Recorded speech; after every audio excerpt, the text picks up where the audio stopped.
Hello दोस्तों, जैसे मैं हर वीकेंड ही आप लोगों के लिए कुछ नई मजेदार कॉमिक्स लाता ही रहता हूँ, वैसे ही मैं आज आप लोगों को बिलीबिली के comic the accelerating life of sword God के बारे में बताने वाला हूँ, जो कि कहानी है एक 17 साल के लड़के जियाओ बाई की, जिसने अपनी छोटी सी उम्र में ही स्वॉर्डमैनशिप के गोल्ड लेवल को अचीव कर लिया था, जिस लेवल को पिछले 1700 साल में बड़े बड़े मार्शल आर्ट मास्टर तक अचीव नहीं कर पाए थे। वो इस बच्चे ने इतनी आसानी के साथ अचीव कर लिया, जो देखकर उसके मास्टर भी काफी ज्यादा हैरान हो जाते हैं। इसके बाद जियाओ बाई अपनी इतनी ज्यादा ताकत लेकर इस दुनिया में अपना नाम बनाने के लिए निकल जाता है, जहां रास्ते में उसे कई नए दोस्त भी मिलते हैं। जियाओ बाई अपनी इन नए दोस्तों के साथ अपने रास्ते में आने वाले हजारों दुश्मनों के साथ लड़ते हुए आगे बढ़ता जा रहा था। इसके सारे दुश्मन इसको पहली नजर में देखकर यही सोचते हैं कि ये एक छोटा सा बच्चा हमारा क्या ही उखाड़ लेगा, लेकिन उसी फाइट के एंड तक आते आते वही दुश्मन जियाओ बाई के सामने रोते हुए रहम की भीख मांग रहे होते हैं। जियाओ बाई की इतने ज्यादा अमेजिंग स्वॉर्डमैन स्किल्स और उसकी एडवेंचर स्टोरी जानने के लिए ये कॉमिक आपको खुद ही पढ़नी होगी, जिसका लिंक मैंने नीचे डिस्क्रिप्शन और कमेंट बॉक्स में भी दे दिया है। तो आज की ये वीडियो पूरी देखने के बाद आप उस लिंक पर क्लिक करके ये स्टोरी भी एंजॉय कर सकते हैं, जिसमें यकीनन आपको बहुत ज्यादा मजा आएगा। अब बिना और टाइम जाया किए चलो आज की एक्सप्लेनेशन वीडियो को शुरू करते हैं। पिछले एपिसोड में हमने देखा कि लिंगडोंग आखिरकार उस बिजली के तूफान से निकल आता है, जिसके बाद अब उसको और भी कूल तरह की पावर्स मिल चुकी थी और उसके थंडर्स ने भी ग्रीन कलर का ग्लो करना शुरू कर दिया था। जबकि यहाँ बाहर मास्टर जियान की नजर भी जियाओ यान पर पड़ गई थी, जिसकी वजह से वो उस पर हमला कर देता है। अब आगे तो नेक्स्ट एपिसोड यहाँ लिंगडोंग और मिस्टर डाउ से शुरू होता है, जहाँ इन दोनों की नजर उस स्ट्रेंज से बीम पर पड़ गई थी। उसको देखने के बाद मिस्टर डाउ लिंगडोंग से कहता है कि हमें वहाँ पर चलकर देखना चाहिए, हो सकता है कि वहाँ पर हमें कोई ट्रेजर मिल जाए। जो सुनते ही लिंगडोंग ने भी फौरन से उसके साथ चलना शुरू कर दिया था। अब यहाँ कुछ देर के सफर के बाद आखिरकार ये लोग उस बीम तक पहुंच जाते हैं, जहाँ इन लोगों की नजर अपने सामने एक आदमी पर पड़ गई थी और वो बीम भी सीधा जाकर उसी पर गिर रही थी। ये देखकर लिंगडोंग को जरा अजीब लगता है, तो इसलिए उसने फौरन से अपने स्पिरिचुअल स्फीयर को निकालकर फाइट के लिए खुद को रेडी कर लिया था। मिस्टर डाउ उसको ऐसा करते हुए देखकर उस पर हंसते हुए कहता है कि बच्चे जरा सब्र रखो, तुम्हें इससे डरने की कोई जरूरत नहीं है, क्योंकि इस आदमी की बॉडी से ऑलरेडी स्पिरिट निकल चुकी है, यानी कि ये पूरी तरह से मर चुका है। ये सुनने के बाद लिंगडोंग ने भी अपने स्पिरिचुअल स्फीयर को वापस रख दिया था और वो उसको देखकर हैरानी के साथ कहता है फिर इसके आसपास इतनी ज्यादा एनर्जी क्यों है। जिस पर मिस्टर डाउ कहते हैं कि ये जरूर एंशिएंट सेट का कोई एल्डर होगा, जिसने मरने से पहले किसी कीमती चीज को प्रोटेक्ट करने के लिए अपने आसपास एक फॉर्मेशन बना दी थी। और साथ ही साथ वो लिंगडोंग से कहता है कि अगर ये एंशिएंट सेट का एल्डर है तो इसकी पावर्स काफी ज्यादा होगी, यानी कि तुम इसके फॉर्मेशन को ब्रेक नहीं कर सकते।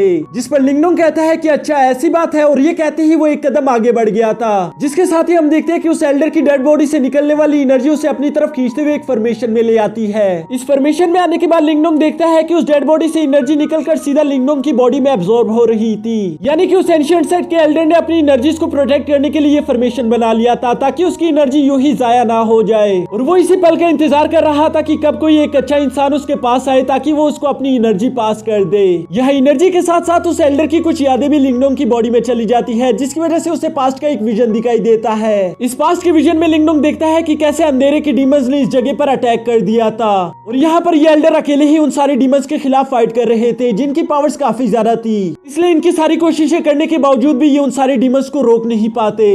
जहाँ अचानक लिंगडोंग इस विजन से निकलते हुए सीधा जाकर जमीन पर गिर गया था, जिसे देखकर मिस्टर डाउ उससे पूछता है कि तुम्हें क्या हो गया। लिंगडोंग उससे कहता है कि मैंने वो विजन्स देखे जब ये अकेला ओल्ड मास्टर अकेले ही उन सारे डीमंस के खिलाफ फाइट कर रहा था। ये ऑलमोस्ट वहां पर मौजूद सारे ही डीमंस को हरा पाए थे, लेकिन उनमें से एक जिंदा बच गया था, जो कि बहुत बड़ा ब्लैक कलर का था। ब्लैक कलर के इस जायंट डीमन के बारे में सुनकर मिस्टर डाउ थोड़ा सोचने शुरू हो गई थी, जिसके बाद वो अचानक से कहता है कि हाँ मैं समझ गया, वो यकीनन ज़ूरून डीमन होगा, जो कि लेजेंड्स के हिसाब से जिंदा बच गया था। और वो लिंगडोंग से कहता है कि अगर वो ज़ूरून डीमन यहाँ पर मौजूद है तो हमें यहाँ से जल्द निकलना होगा। और ये कहते ही मिस्टर डाउ आगे की तरफ चलना शुरू हो गया था, लेकिन लिंगडोंग अपनी जगह से जरा सा भी नहीं हिलता। जिस पर मिस्टर डाउ पीछे की तरफ मुड़कर उससे कहते हैं कि चलो भी, तुम यहाँ पर रुककर क्या कर रहे हो। जिस पर लिंगडोंग उस एल्डर की डेड बॉडी की तरफ देखकर कहता है कि अगर इन लोगों ने यहाँ से जिंदा निकलने के बजाय यहाँ पर अपनी जान दे दी तो जरूर इन लोगों का यहाँ पर कोई कीमती मिशन होगा, जिसको ये लोग यहाँ पर पूरा करने की कोशिश कर रहे थे। उसकी ये बात सुनकर मिस्टर डाउ कहता है कि हाँ तुम्हारी बात में तो दम है, लेकिन हम नहीं जानते कि आखिर वो मिशन क्या होगा, इसलिए हमें यहाँ से अपनी जान बचाकर निकल लेना चाहिए। वो अभी ये कह ही रहा था कि तभी हम देखते हैं कि उस एल्डर के हाथ से 2 एनर्जी पिल्स निकलकर गिर जाते हैं, जिन्हें मिस्टर डाउ उठाकर लिंगडोंग के पास ले आया था। और वो लिंगडोंग को बताता है कि ये तो निर्वाणा पिल्स है, तुम सोच भी नहीं सकते कि इन पिल्स को बनाना कितना ज्यादा मुश्किल काम है और इसको बनाने में कितने ज्यादा साल लग जाते हैं। लिंगडोंग भी उन एनर्जी पिल्स को काफी ज्यादा एक्साइटमेंट के साथ देखते हुए कहता है कि हाँ मैं जानता हूँ कि निर्वाणा पिल्स में काफी ज्यादा हाई एनर्जी होती है, यानी कि अगर मैं इनमें से एक भी एनर्जी पिल को को एब्जॉर्ब कर लूं तो मेरी पावर 30% और भी बढ़ जाएगी। और मजे की बात तो ये है कि हमारे पास ऐसी 2 पिल्स है। और ये कहते साथ ही लिंगडोंग उस मास्टर का शुक्रिया अदा करते हुए कहता है कि इस गिफ्ट के लिए आपका बहुत बहुत शुक्रिया। जिसके बाद लिंगडोंग फौरन मिस्टर डाओ के साथ वहाँ से बाहर निकलने के लिए भागना शुरू कर देता है। अब यहाँ कुछ देर बाद हम देखते हैं कि आखिरकार लिंगडोंग उस गुफा से निकलकर बाहर आ ही गया था, जहाँ वो जियावियान को ढूंढना शुरू कर देता है, लेकिन उसको जियावियान कहीं पर भी दिखाई नहीं दे रहा था।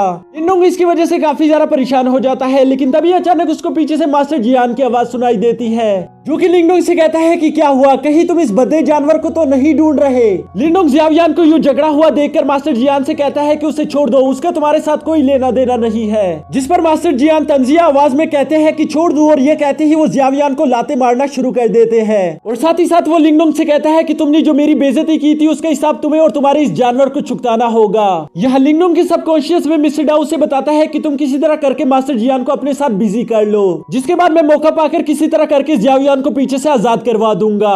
लिंगडोंग को इसका ये प्लान काफी ज्यादा अच्छा लगता है, तो इसलिए वो मास्टर जियान से कहता है कि तुम किस हिसाब की बात कर रहे हो, तुम जैसा एक बूढ़ा आदमी मुझसे कोई भी हिसाब नहीं ले सकता। अगर तुम दोबारा से मार नहीं खाना चाहते तो मेरे दोस्त को अभी के अभी छोड़ दो। जो सुनते ही मास्टर जियान आग में गोला होते हुए कहते हैं कि तुम अभी भी मुझे एटीट्यूड दिखा रहे हो, मैं तुम्हें जिंदा नहीं छोड़ूंगा। और ये कहते ही वो सीधा लिंगडोंग पर अटैक कर देते हैं। यहाँ लिंगडोंग ने भी अपनी जेड थंडर बॉडी टेक्निक को एक्टिवेट कर लिया था, जिसकी वजह से उसके आसपास एक ग्रीन कलर की शील्ड बन जाती है, और इसी शील्ड की मदद से वो मास्टर जियान को रोकते हुए सीधा फौरन पीछे हटा देता है, जिसकी वजह से इन दोनों के दरमियान एक खतरनाक फाइट शुरू हो गई थी। मिस्टर डाओ देखता है कि मास्टर जियान और लिंगडोंग के दरमियान एक सीरियस फाइट चल रही है, और यही एक अच्छा मौका होगा जियावियान को छुड़वाने का, तो इसलिए वो फौरन से पीछे जाकर अपनी एनर्जी से मास्टर जियान के साथियों को बेहोश कर देता है, ताकि वो जियावियान को छुड़वा सके। लेकिन मास्टर जियान ने ये होता हुआ देख लिया था, तो इसलिए वो फौरन से अपने स्प्लैश अटैक करते हुए मिस्टर डाओ को पीछे हटा देते हैं, जिसके बाद उन्होंने जियावियान को फिर से अपना बंदी बना लिया था। ये देखकर लिंगडोंग गुस्से में दोबारा से आगे बढ़ते हुए उन पर अटैक करने की कोशिश करता है, लेकिन मास्टर जियान अपनी तलवार जियावियान के गले पर रखकर उससे कहता है कि अगर तुम एक कदम भी आगे बढ़े तो मैं तुम्हारे दोस्त को जान से मार डालूंगा। ये सुनकर लिंगडोंग तो अपनी जगह पर रुक गया था, लेकिन साथ ही साथ वो उससे कहता है कि अगर तुमने मेरे दोस्त को एक खरोच भी लगाई तो मैं तुम्हें जिंदा नहीं छोड़ूंगा। जिस पर मास्टर जियान हंसते हुए कहता है कि अब यहाँ के सारे कंट्रोल मेरे पास है, और ये कहते ही वो सीधा लिंगडोंग पर अटैक भी कर देता है। इस अटैक से लिंगडोंग थोड़ा सा पीछे हट गया था, लेकिन वो चाहकर भी कुछ नहीं कर सकता था क्योंकि जियावियान उसके कब्जे में है। जबकि यहाँ दूसरी तरफ हम देखते हैं कि जियावियान को भी ये सब देखकर काफी ज्यादा गुस्सा आ रहा था, तो वो अपनी पूंछ से मास्टर जियान को पकड़कर नीचे गिरा देता है, जिस पर मास्टर जियान खड़े होते हुए कहते हैं कि बेवकूफ जानवर, मैं तुम्हें अभी के अभी जान से मार डालूंगा। यहाँ जैसे मास्टर जियान की नजर लिंगडोंग और मिस्टर डाओ से हटती है, तो उन दोनों ने फौरन से कंबाइंड अटैक करते हुए उस पर हमला कर दिया था। इससे पहले कि मास्टर जियान कुछ समझ पाता, लिंगडोंग उसे एक जोरदार पंच करते हुए कहता है कि ये मेरे दोस्त के लिए, और ये करते साथ ही फौरन से लिंगडोंग जियावियान को आजाद करवाना शुरू कर देता है, जिसके थोड़ी देर बाद मिस्टर डाओ लिंगडोंग को कहता है कि जरा बच के। और ये सुनते ही लिंगडोंग पीछे की तरफ मुड़कर देखता है कि मास्टर जियान दोबारा से अटैक करने के लिए आगे आ रहे हैं, जिस पर लिंगडोंग ने भी अपनी डीमन एप ट्रांसफॉर्मेशन टेक्निक को एक्टिवेट कर लिया था। और इसी के साथ मास्टर जियान अपनी फुल एनर्जी का इस्तेमाल करते हुए सीधा जाकर लिंगडोंग से टकरा गया था, जिसके ब्लास्ट से ही वो उड़ते उड़ते सीधा जाकर खाई में गिरने लगता है। यहाँ खाई में मास्टर जियान देखता है कि नीचे तो बिजली का तूफान है, अगर एक बार मैं नीचे गिर गया तो यकीनन मैं मारा जाऊंगा। इसलिए वो लिंगडोंग से भीख मांगते हुए कहता है कि प्लीज लिंगडोंग मुझे बचा लो, मैं तुम्हारा हमेशा एहसानमंद रहूंगा। लेकिन लिंगडोंग उससे कहता है कि तुमने जो मेरे दोस्त के साथ किया उसके बाद तुम्हारा मरना ही बेहतर है, और ये कहते हुए वो उसकी जरा से भी हेल्प नहीं करता। जिसके साथ ही हम देखते हैं कि वहाँ की वो चट्टान टूट गई थी और मास्टर जियान सीधा जाकर उसी तूफानी बिजली में गिर जाते हैं। यहाँ मास्टर जियान से पीछे छूटने के बाद मिस्टर डाओ लिंगडोंग से कहता है कि तुम पागल हो गए थे क्या, जो अपनी जेड एनर्जी का इस्तेमाल कर रहे थे, तुमने तो अभी तक उस पर पूरी तरह से काबू करना भी नहीं सीखा, अगर उससे तुम्हें कुछ हो जाता तो हम लोग क्या करते। ये सुनकर लिंगडोंग कहता है कि मुझे माफ करना, उस वक्त मुझे कुछ समझ ही नहीं आया क्योंकि मेरा दोस्त खतरे में था। ये सुनकर मिस्टर डाओ काफी ज्यादा इमोशनल हो जाते हैं, जिसके बाद लिंगडोंग कहता है कि तुम दोनों मेरे भाइयों की तरह हो, मैं तुम पर एक भी आश नहीं आने दे सकता। इतनी ज्यादा इमोशनल बातें सुनकर मिस्टर डाओ कहता है कि हाँ वो तो ठीक है, लेकिन ये स्टूपिड टाइगर हमारा भाई नहीं हो सकता क्योंकि इसके पास तो जरा सा भी दिमाग नहीं है। जो सुनकर जियावियान को काफी ज्यादा गुस्सा आ गया था और वो मिस्टर डाओ के पीछे भागना शुरू कर देता है। यहाँ इन दोनों की ये फनी हरकतें चल रही थी, जबकि लिंगडोंग उस एंशिएंट साइट की तरफ देखकर कहता है कि मैं आ रहा हूँ, और साथ ही साथ हमें उस एंशिएंट साइट के अंदर का सीन दिखाया जाता है जहाँ पर किसी तरह की एनर्जी बॉल दिखाई दे रही थी। और इसी के साथ हमारा ये एपिसोड खत्म हो जाता है। तो दोस्तों अगर आप चाहते हो कि मैं लगातार काम करके इसका नेक्स्ट एपिसोड भी जल्द से जल्द ले आऊं, इसके लिए आपको बस मेरा एक छोटा सा काम करना है। जिस बिलीबिली कॉमिक के बारे में आपको मैंने बताया था उसका लिंक मैंने नीचे डिस्क्रिप्शन और कमेंट बॉक्स में भी दे दिया है। आपको बस उस लिंक पर क्लिक करके उसे 1 मिनट तक ओपन करके रखना है ताकि मेरे 1000 क्लिक्स का टारगेट कंप्लीट हो जाए, जिसके कंप्लीट होते ही मैं फौरन इसका नेक्स्ट एपिसोड भी आप लोगों के लिए अपलोड कर दूंगा। तो बस इसी के साथ हमारी ये वीडियो खत्म होती है।